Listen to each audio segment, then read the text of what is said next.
Hi friends, welcome back to మౌనంగా మీ మౌని. అందరూ ఎలా ఉన్నారండి? మేమైతే చాలా బాగున్నాం. మీరందరూ చాలా ఆనందంగా ఉండాలని కోరుకుంటున్నాను. ముందుగా అందరికీ గుడ్ మార్నింగ్ అండి. ఇవాళ వీడియో వచ్చేసి ఈవినింగ్ బ్లాగ్ని షేర్ చేస్తున్నానండి. నా ఈవినింగ్ రొటీన్ మీకు నచ్చినట్లయితే చిన్న లైక్ ఇచ్చి సబ్స్క్రైబ్ చేసుకోండి. ఇంకా వీడియోలోకి వెళ్ళిపోతే సాయంత్రం పూట కార్తీక దీపాలు అయితే పెడుతూ ఉన్నానండి. మార్నింగ్ దీపాలు పెట్టకపోయినా కూడా సాయంత్రం దీపాలు పెట్టుకోవాలంట అండి ఇంట్లో. ఎందుకంటే సూర్యాస్తమయంలో దుష్టగ్రహాలన్నీ కూడా ఎక్కువగా తిరుగుతూ ఉంటాయంట అండి బయట. ఆ దుష్టగ్రహాలన్నీ కూడా ఇంట్లోకి రాకుండా మనం ఇంట్లో దీపాలు పెడితే అవి ఆ దీపాన్ని చూసి అంటే వెలుగును చూసి భయపడి వెనక్కి వెళ్ళిపోతాయంట. అందుకోసము మార్నింగ్ పెట్టుకోకపోయినా కూడా ఈవినింగ్ ఖచ్చితంగా అయితే ఇంట్లో దీపాలు పెట్టుకోవాలంట. అందులో కార్తీక మాసం కాబట్టి కార్తీక దీపాలు అయితే పెడుతూ ఉంటాం కదా. నేను తులసికోట దగ్గర అలాగనే అటు సైడ్ ఇటు సైడ్ దీపాలు పెట్టి ఇంట్లో కూడా దీపాలు పెట్టేశానండి. తర్వాత నేను ఇక్కడ ఈవినింగ్ లాగంటే ఇంకా మరుసటి రోజుకి కావాల్సిన టిఫిన్ కార్యక్రమాలన్నీ కూడా ముందు రోజే ప్రిపేర్ చేసుకుంటాం కదా. నేను ఇడ్లీ పిండిని అయితే కలిపేస్తూ ఉన్నానండి. ఇడ్లీ పిండిని బాగా వాష్ చేసి నానబెట్టేస్తూ ఉన్నాను అనమాట. ఇడ్లీ రవ్వను ఫస్ట్ మనం 2 సార్లు బాగా వాష్ చేయాలండి. అప్పుడే ఇడ్లీలు అనేవి బాగా మెతువుగా వస్తాయన్నమాట. వాష్ చేసి 1 గంట సేపు బాగా నానిచ్చిన తర్వాత అయితే మనము మినప్పిండిలో ఇడ్లీ రవ్వను అయితే కలిపేసుకుంటూ ఉండాలి. అప్పుడే మనకు ఇడ్లీలు మెతువుగా వస్తాయి, బాగా తెల్లగా వస్తాయి అన్నమాట. నార్మల్ వాయిస్ అయితే పెట్టేశానండి. వీడియో కంటిన్యూ అవుతుంది, చూసేయండి. వీడియో నచ్చితే చిన్న లైక్ ఇచ్చి సబ్స్క్రైబ్ చేసుకోండి. సజ్జలు అండి ఇవి. సజ్జలు నేను ఇప్పుడు సజ్జ రొట్టె చేస్తూ ఉన్నాను. సజ్జ రొట్టె ఇన్స్టెంట్గా చేస్తూ ఉన్నాను అనమాట. సజ్జలన్నీ కూడా బాగా మట్టి మసాలా ఉన్నాయేమో అని చూసేసి షాప్లో వేసుకొని చదివేసాను అనమాట. వీటిని నేను ఇప్పుడు మిక్సీ పట్టేస్తాను. ఇన్స్టెంట్గా సజ్జలు తీసుకొని వచ్చి సజ్జపిండిని ఇంట్లోని ఇన్స్టెంట్గా పట్టేసి మిక్సీ సజ్జ రొట్టె అయితే తయారు చేస్తున్నాను. వీడియో వస్తే చిన్న లైక్ ఇచ్చి సబ్స్క్రైబ్ చేసుకోండి. ఇంకా ఇవన్నీ కూడా నేను ఇప్పుడు మిక్సీ పట్టేస్తాను. చూడండి,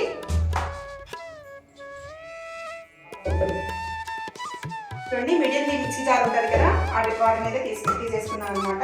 తీసేసుకొని ఇక్కడ అంతా మనం కావాల్సిన సజ్జలన్నీ కూడా మిక్సీలో వేసేసుకోవాలి.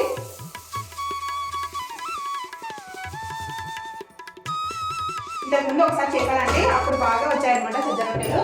అప్పటి నుంచి మా మామయ్య సజ్జ రొట్టె చేయమా అని చెప్తూ ఉన్నాడు. కాకపోతే నేనే చేయడం లేదనమాట.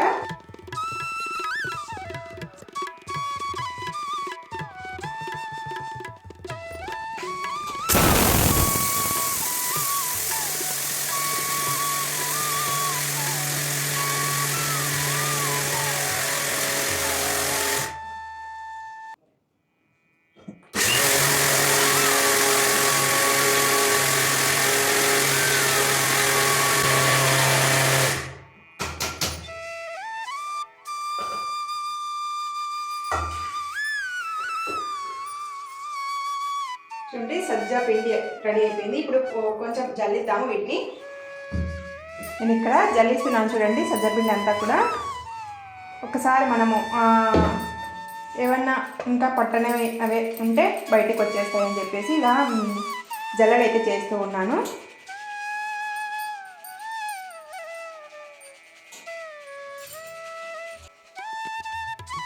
చూడండి సజ్జపిండి ఎలా ఉందో. ఇది నూకలాగా వచ్చింది కదండి. వీటిని మళ్ళీ మిక్సీ పట్టేద్దాం. కొంచెం టైం టేకింగ్ ప్రాసెస్ అయినా కూడా ఇంట్లో ఇన్స్టెంట్గా ఇలా చేసుకోవాలంటే కొంచెం కష్టపడాలండి. నేను కొంచెం ఇన్స్టెంట్గా కావాలని చెప్పేసి నేను ఇలా చేస్తూ ఉన్నాను. ఒకవేళ మీరు సజ్జ పిండిని మిల్లు పట్టించైనా చేసుకోవచ్చు అనమాట.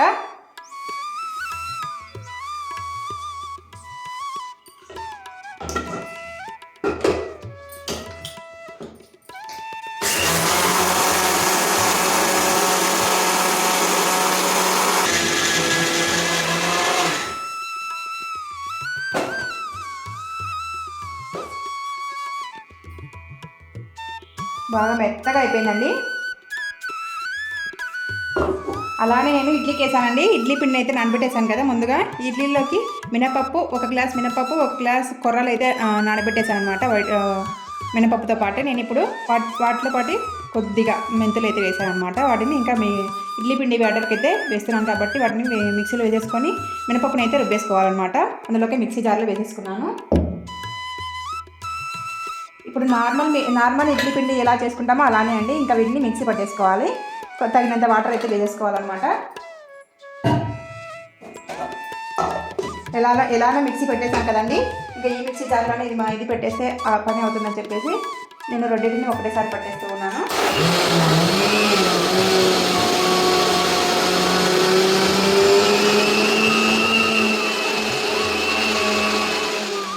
ఈ బటర్ కూడా పట్టేశానండి. ఇప్పుడు ఇంకా వీటిని జల్లెడ పట్టేశాను కదా, ఈ నూక వచ్చేసి పక్కన పెట్టేసుకోవాలి. మనం ఎప్పుడైనా మళ్ళీ మనం సజ్జలు మిక్సీ పట్టేసినప్పుడు ఈ నూక అయితే వేసేసుకోవాలన్నమాట.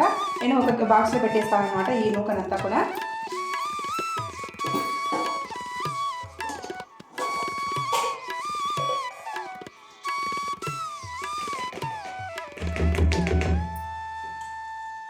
కొద్దిగా వచ్చిందండి నూక. చూడండి పిండి రెడీ అయిపోయింది కదా, మనం ఇప్పుడు రొట్టె అయితే చేద్దామన్నమాట. ఏమీ వేడి నీళ్ళు అలాంటివి ఏమీ పెట్టుకోవాల్సిన అవసరం లేదండి. ఓన్లీ నార్మల్ వాటర్తో అయినా కలిపేసుకొని జొన్న రొట్టె చేసేసుకోవచ్చు అనమాట. ఇక్కడ సరిపడా సాల్ట్ అయితే యాడ్ చేస్తున్నాను. సాల్ట్ అయితే యాడ్ చేసాం కదా, బాగా సాల్ట్ కలిసేలా బాగా కలుపుకొని మనము కొద్దిగా వాటర్ వేసుకుంటూ ముద్దలాగా చేసుకోవాలండి.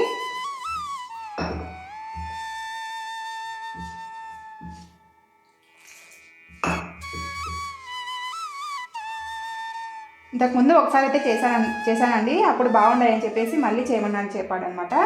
ఈరోజు డిన్నర్లోకి వచ్చేసి మార్నింగ్ చేసిన గుత్తి వంకాయ రైస్ అయితే ఉందన్నమాట పెరుగులోకి.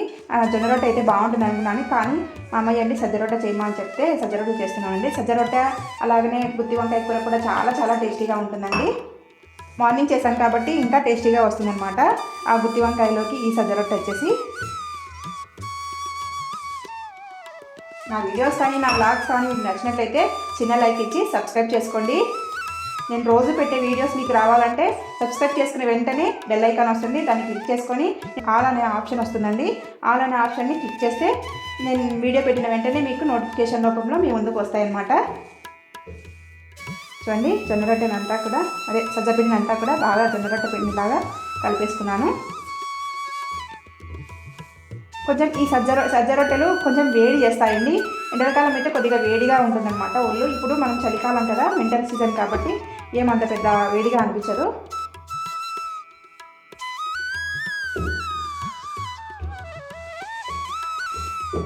చూడండి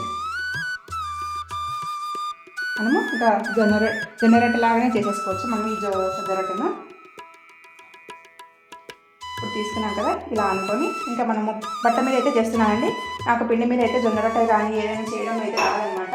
అందుకోసం నేను బట్ట మీదనే చేస్తున్నాను.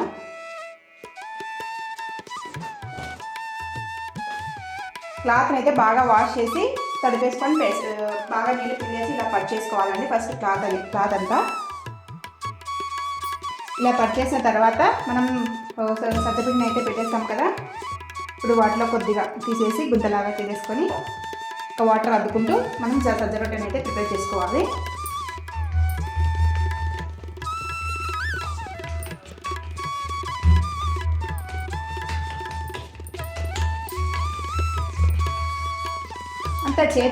అంతా చేత్తోనే రావాలండి. ఇలా మనం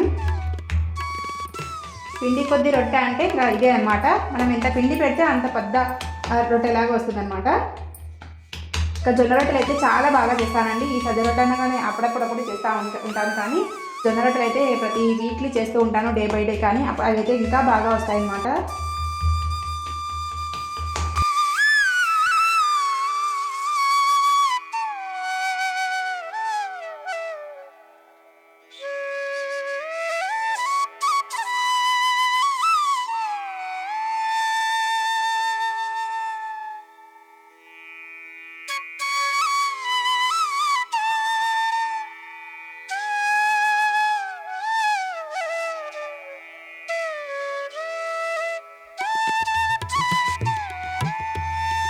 సజ్జ రొట్టె ఎంత బాగా వచ్చిందో, బాగా నీట్గా వచ్చింది కదా. ఇప్పుడు మనం పెనం మీద అయితే వేసేసుకున్నాం. ఫస్ట్ స్టవ్ ఆన్ చేసి పెనం అయితే పెట్టేస్తూ ఉన్నానండి.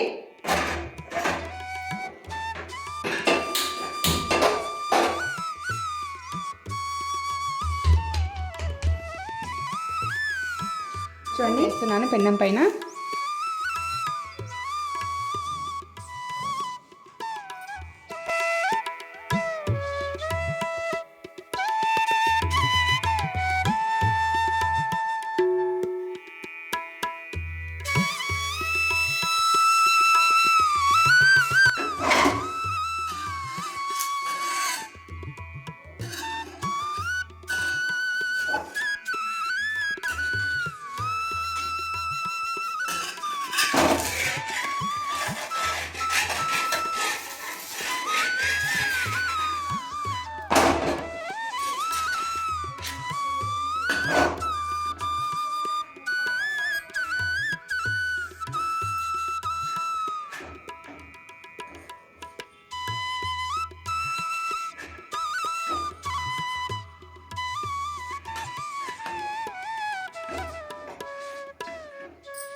చూడండి సజ్జ రొట్టె రెడీ అయిపోయింది. సజ్జ రొట్టె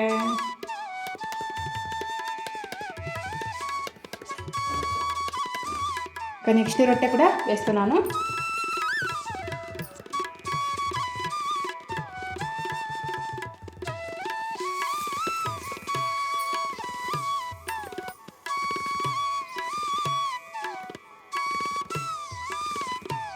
మార్నింగ్ గుత్తి వంకాయ చేశాను చెప్పాను కదండి, చూపిస్తాను చూడండి.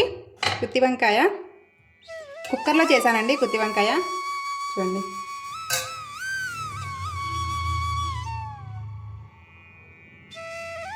ఈ గుత్తి వంకాయ కూర ఎలా చేయాలో కుక్కర్లో ఆ వీడియో కూడా పోస్ట్ చేశానండి. ఎవరైనా ఇంట్రెస్ట్ ఉన్న వాళ్ళైతే ఛానల్లోకి వెళ్ళి చెక్ చేసుకొని చూసేయండి. ఇంకా గుత్తి వంకాయ కూర అలాగని రైస్ ఉందండి, కొద్దిగా పెరుగులోకి అయితే సరిపోతుంది. అందుకోసం జొన్న రొట్టె అయితే ప్రిపేర్ చేశాను అనమాట. ఇంకా ఇది పెరుగు అనమాట. 3 సజ్జ రొట్టెలు అయితే ప్రిపేర్ అయిపోయినాయండి. చూడండి, ఈ రొట్టె వచ్చేసి కొద్దిగా వెరిగిపోయిందండి. ఆ ముక్క వచ్చేసి ఇది అనమాట, నేను తినేసాను అనమాట. ఈ మిగతా 2 కూడా బాగా నీట్గా వచ్చేసాయి అనమాట. చూడండి 3 సజ్జ రొట్టెలు అయితే అయ్యాయన్నమాట. ఇంకా తర్వాత పిల్లలు తింటారో తినరు అని చెప్పేసి మళ్ళీ మామూలుగా జొన్న రొట్టెలు అయితే ప్రిపేర్ చేశాను. ఈరోజు మా ఇంట్లో ఇదే అనమాట డిన్నర్ వచ్చేసి జొన్న రొట్టె, అలాగనే సజ్జ రొట్టె, అలాగని గుత్తి వంకాయ కూర. చాలా టేస్టీగా ఉంటుందండి. ఇంకా అవి పెన్న మీద వేస్తే అలానే వేడిగా ఉంటాయని చెప్పేసి అలా పెట్టేసానండి. ఇంకా మనం ఇడ్లీ పిండి అయితే ప్రిపేర్ చేసుకుందామని చెప్పాలి కదా. ఇడ్లీ పిండిని అంతా కూడా పిండేసి గిన్నెలోకి వేసేసాను. ఇక్కడ ఇంకా మనం పట్టిన మినపప్పు పిండి ఉంది కదా, ఆ పిండి అయితే పోస్తూ ఉన్నాను. సో పోసేసి బాగా కలుపుకోవడమే అనమాట. ఈ ఇడ్లీలు కూడా చాలా హెల్దీ అండి, చాలా టేస్టీగా ఉంటాయి. నార్మల్ ఇడ్లీలు ఎలా వస్తాయో అలానే ఉంటాయన్నమాట టేస్ట్. మనము మిల్లెట్స్ కలిపామన్నా డౌట్ కూడా ఎవ్వరికి రాదనమాట, అంత టేస్టీగా ఉంటాయండి ఇడ్లీలు. అసలు చట్నీతో తింటుంటే వెళ్ళిపోతాయండి, ఎంత బాగా ఉంటాయంటే అంత బాగా ఉంటాయి అన్నమాట. ఇంకా నేను ఇక్కడ ఇడ్లీ పిండి అంతా కూడా కలిపేస్తూ ఉన్నాను.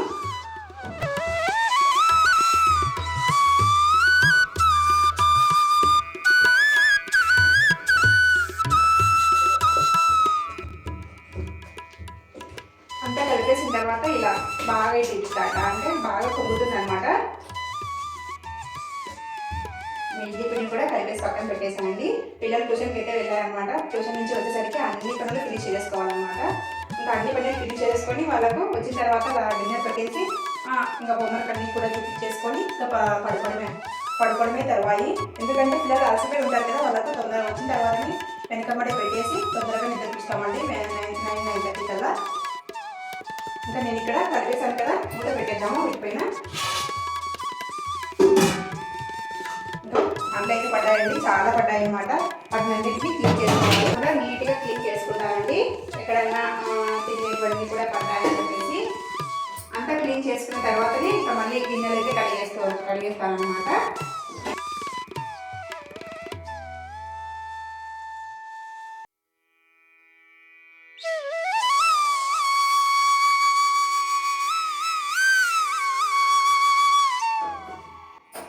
నీట్గా క్లీన్ చేసుకుంటే వాళ్ళు వచ్చేసరికి ఇంకా ఏ పని ఉండదు, వాళ్ళ దగ్గరనే కూర్చోవచ్చు అని చెప్పేసి ఇలా నైట్ అంతా రొటీన్ అంతా ఇలానే ఉంటుందండి నాది. రొట్టె చేస్తే మాత్రం పెన్నానికి మరకలు అన్నీ కూడా బాగా వస్తాయండి. పెంకులు అన్నీ కూడా పెన్నానికి ఉంటాయి కదా, ఆ పెంకులు అన్నీ బాగా లేచిపోతూ ఉంటాయండి. నెక్స్ట్ కౌంటర్ టాప్ అంతా నీట్గా క్లీన్ చేసుకుంటే కొంచెం ప్రశాంతంగా ఉంటుందండి. అంతా నీట్గా సర్దేశాను.